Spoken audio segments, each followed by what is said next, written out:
Thank you very much. My name is Leonard Bor, the CC for Agriculture, Livestock, Fisheries and Veterinary Services, Nakuru County. We know the three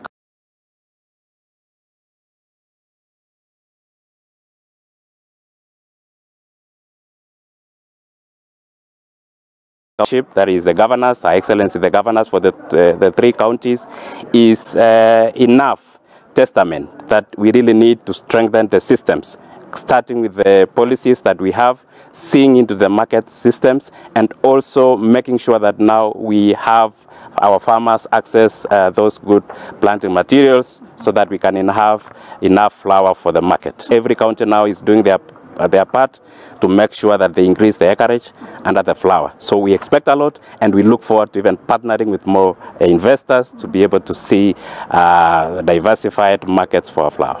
For Nakuru County, for sure, what I know is that we've started very well so far. We've issued about 27 million seedlings, and we have a plan to ensure we continue giving out the seedlings. We are targeting about